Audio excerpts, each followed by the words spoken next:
You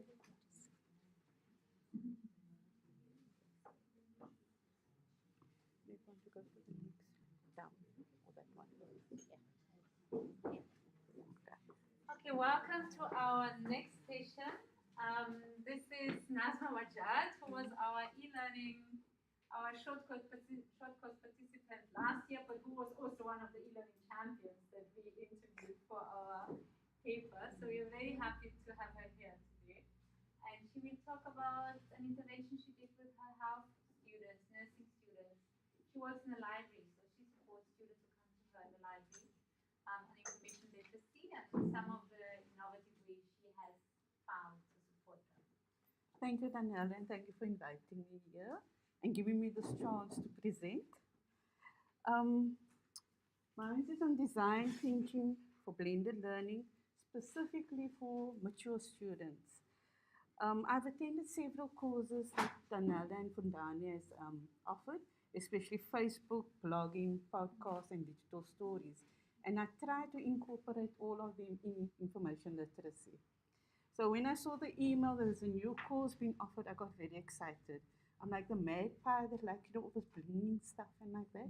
So something new comes on, I like to try to get it and try to use it. So you might be thinking, what has the library got to do with design thinking? We are faced with many challenges in libraries. I'm sure people hear this quite often. People say we no longer need libraries. There's quite a few people that say that. But as you know, our students come from diverse backgrounds, and we as librarians need a new outlook. We need new tools, we need new methods and new attitudes that allow us to reach our patrons. So when we started with the design thinking for blended learning, one of the first things we did, Daniela asked us was, what is the burning issue facing our students? We were divided into groups, and in our groups we had a long list, and we could talk the whole 2 hours on what the issues were. From that long list, some of them were transport, access, what happens when a student gets pregnant, IT, obviously IT, internet access. While we were discussing it, I said, okay, let me post this question in one of my Facebook groups and see what the response will be. First two, the quick responses were language and student misbehavior. When I reported this to the group, we were quiet for a while and said, but oh, we didn't even mention that, it's not on our list. So this made me think, empathy is very important in this whole design thinking process. But for us, it's more important, what is more important, we can't just put ourselves in the students' footsteps. It's more than empathy, we need to engage with them also. We need to sit and talk with them. It's a collaborative process. Because once I put the question in Facebook also, I had lecturers responding. I had students responding and saying, okay, the one student said they have a problem with academic literacy. She did a MOOC, she had a problem when she started. She did a MOOC, she posted the link there and she told the students, go ahead and try this MOOC, it helped me. Lecturers also gave solutions. So it is a collaborative process. I don't have to do everything on my own. So that was one of the things that came out quite strongly for me. The next step was developing personas. And here we had to literally draw a figure.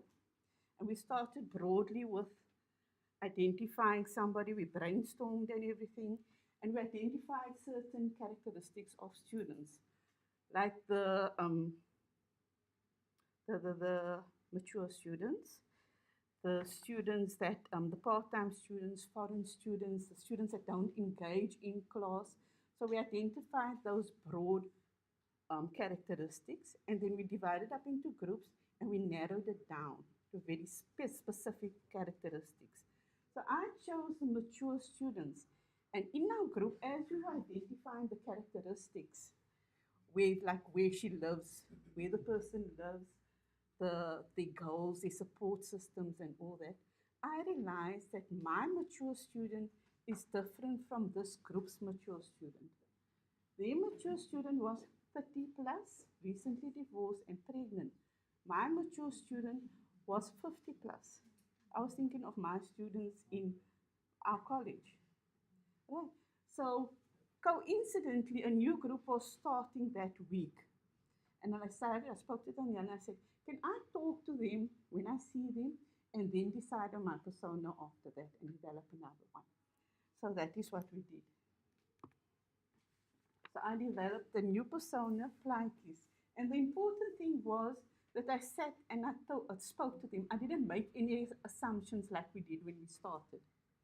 But I engaged with them and asked them, kept these points in mind, for example. So Plankies is 55 years old. This is most of our students doing our post-bac students, mostly female. This was a midwifery course, and in that course, most of them were females. There were 2 males only. So she is single, mother with 2 kids, 19 and 10. You could see we had to break it down we had to go quite deep when we broke down the thing. Right? The education and experiences, that was very important. Previously, her education was more practical, more competency based. She worked in the same place for more than 20 years as an enrolled nurse. She did a bridging course a few years ago. The bridging course, you had to hand in written assignments or written work. Right? So when she came here, they're like deer in headlights because now they have to type out assignments. Now they have to critically think about stuff. They have to develop nursing plans. It's not just about taking pressure anymore, not just about taking your temperature.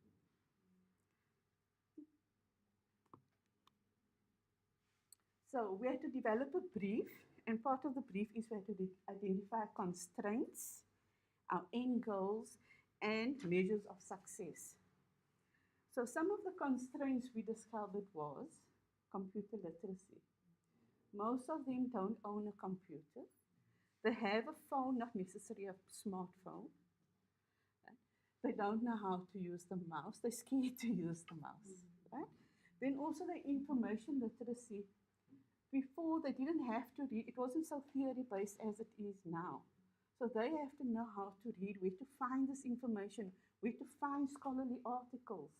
They must be able to differentiate between Google and Google Scholar when you use which one, which search engine. They don't own their own laptop or desktop. The one said her son had a laptop, so she'll get him to type for her. It's okay, no problem. Access to computers. These are our, I don't know if you're aware of the situation at Athlone campus. We're in an agency agreement with CPUT. So the post-basic students are not actually CPUT students, they're government students, Department of Health. So they don't have access to the CPUT networks. Yeah? So they need to bring your own device, bring your own data. Okay? So now we had to do, they couldn't get access to the databases, open access, get them familiar with open access resources. Access to the internet was a big problem. The important thing about the brief while we were doing it is we were providing solutions. And Danielle had to tell us, no, it's not about solutions. You know, it's about support, identifying all these things. Access to the internet, we told them, find out in your community where there is free Wi-Fi. Where's your nearest shopping center? Is there free Wi-Fi available there? Are you near a public library? Check if you've got Wi-Fi access there. Check your budget. Can you afford to buy a 3G card? Share it amongst yourselves in a group. And then IT support. Nothing available. They come to us for IT support. Right? Off-campus academic support also. This was the main thing. They are in class for 6 weeks. They're going to hospital for 6 weeks. What support do they get when they're away from campus? And then, as I said, deer in headlights. When you see them in the beginning of the year and you mention Intex referencing and CPUT Harvard referencing, they have no idea what you're talking about. And if you see, they get the guide in the yearbook, but I don't know if anybody saw the CPUT Harvard Beginner's Guide. It's not very user-friendly. especially for some of our students that come and see it for the first time, it doesn't help them create a reference list or do the in-text referencing properly. Right, so how our end goals would be easy access to learning materials, like just-in-time videos, PowerPoints available online for them. Computer literacy, I don't think we got to advanced stage. Basic, as long as we can get them to use the computer. A lot of them did advance with the PowerPoint skills because they have to do presentations in class. So getting them to develop a basic PowerPoint with transitions, that was a big accomplishment for most of them. And in information literacy, knowing that they need to find academic scholarly articles, not relying on Google, but rather going maybe to Google Scholar and find it. How to refine your search in Google Scholar.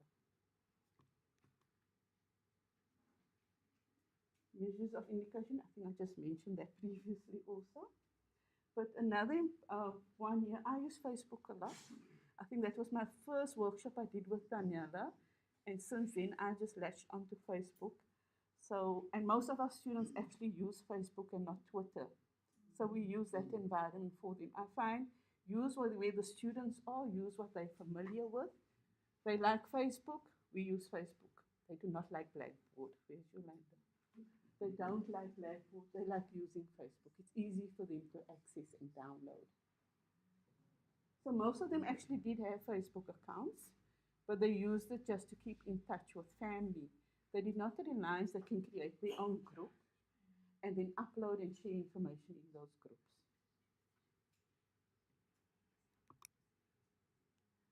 So we use the learning metaphor, a book club as a learning metaphor. Seeing it's aligned with the book club would be a nice one.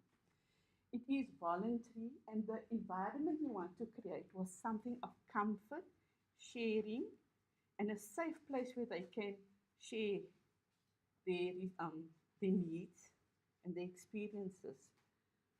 Because as I said again, deer in headlights, they'll come to you or in class, they'll say, this might be a stupid question, but can you, they are very nervous to acknowledge that they need to know something also, or they rather come to you one-on-one for explanations. So the whole idea of the book club learning metaphor was that it had to be informal, voluntary. It must be built on trust also. Small groups, not large groups of people. Small groups, so there's better interaction between them. And there's a whole list of other stuff there that you can see that actually adheres to a book club, the learning metaphor of a book club.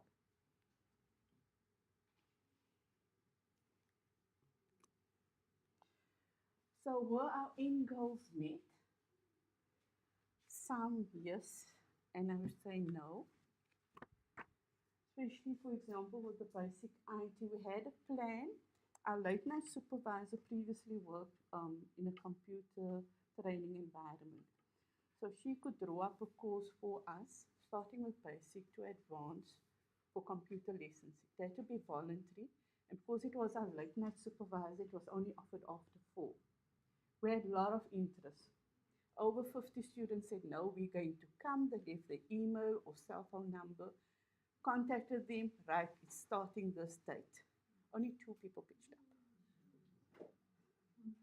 When we asked why only 2 people, we must realize these are senior people, 50, mostly females. So if they're not staying on rest, they have to go home to take care of the kids. They have other responsibilities. It's been a long day sitting in class from 8. They leave home 7 o'clock, 6 o'clock, 6:30, drop off the kids, come to college, sit the whole day, then to wait till after 4. They finish 3, wait till after 4, then sit for something that's voluntary. They're not going to get marks for it. It was just too much for them. So we have to change that. That's a nice thing about design thinking. We can't accommodate you there. What else can we do? Go back to the drawing board. Right, lunchtime. Can you come sacrifice half an hour of your lunchtime? Can we do that? We get smaller groups coming for that. It's better. So it wasn't a waste. on one hand we learned, okay, remember, think of your students, empathy, they're the center. But then you can go back to the design phase and change it, make changes that suit your student and yourself also. But as I said, the timing of the class. And then what we found with our senior students, just-in-time videos, where our undergrad students love the videos, how to do stuff. Our senior students weren't interested in videos. They say, no, videos is for when we want to relax with a glass of wine and chill. They don't want to learn watching videos. They preferred making their notes. They preferred printing out the PowerPoints. They want screenshots rather of the how to access the database, for example. Just-in-time video works perfect. No screenshots. They prefer that. So you have to adapt. So you've got all these things. You adapt it to whichever need is needed then. And then online, the IL works. I wouldn't say it's really voluntary. That's more for our students that are being disciplined and they have to own community hours. Then I do online information literacies with them. I don't let them come to clean my books or shelve my books or anything like that. We do online information literacy with PowerPoints, videos, infographics, and multiple choice. Multiple choice. They go through that. And then it's also self-paced. They have to time manage their own thing. They have to get in contact with me and they go through the process on their own. Social media, Facebook works wonderfully there by us. And then research support when they need academic articles, especially how to refine keywords and refining their search. That's the problem. Because they still will type in that whole question into Google, not Google Scholar also. So it's identifying keywords, working out the search strategy for it, refining your search when you find the information. Because they'll find stuff on their own, and then they'll come back, but the lecturer said it's too old. What did I do wrong? And then said, did you refine it? Oh no, we forgot about that step. So it's all about going back and forth between the students.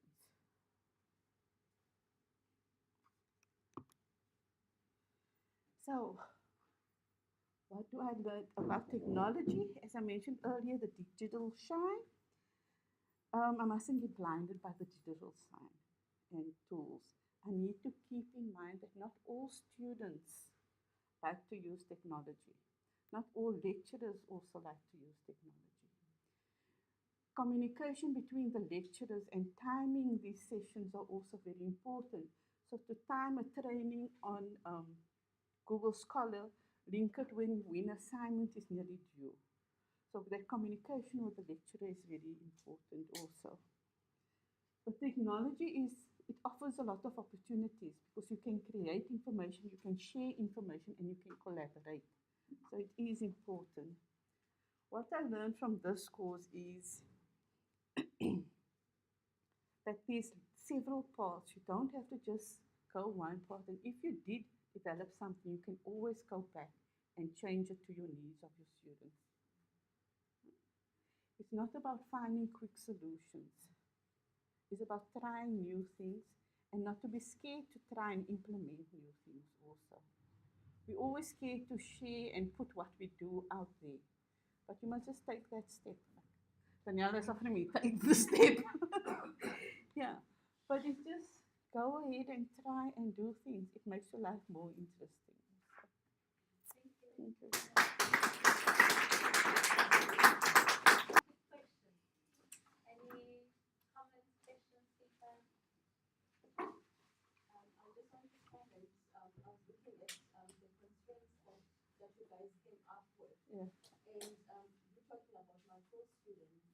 And my thing is, I'm a librarian also, is that we really, sometimes when we're teaching, even as educators, we don't take into consideration where the person comes from. That's when the other presenters were saying, they see the students coming out because now they're comfortable with their own language. And we're talking about blended learning and IT. We have kids that come from Guagua and all those places that don't have access to these things. So how do you now introduce blended learning to those students without first looking at their IT skills. So it's not a one-track No. thing. There's a lot of things that we Yeah. need to look at when we're introducing blended learning. So I like that you guys picked it up with your principles.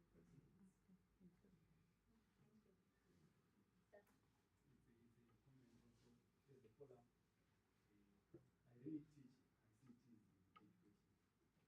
What we've seen is that my advantage is that both background in education and ICT is that most of the researches which have come for practical applications is that there's a tendency of teachers of moving towards the team and forgetting. And the other thing is that there are theories which are there in models of integration of ICTs. If you know those ones, it's going to be very easy for you to say, am I substituting, augmenting? If you know those things, some now try to teach learners. Most of these students, they know how the keyboard. Even Kwakwa, which I'm talking about, which is a file, they know. It's only to put, just try to put them in the end, they practice. Then you take them from the end, you take them in the direction you want. That's it. However, some of our mature students to get confident on the keyboard or the computer is asking, did you do typing at school? I said, yes. I said, it's the same keyboard. So just get them familiar with what they did know and something new. It also helps. Thank you. Thank you so much.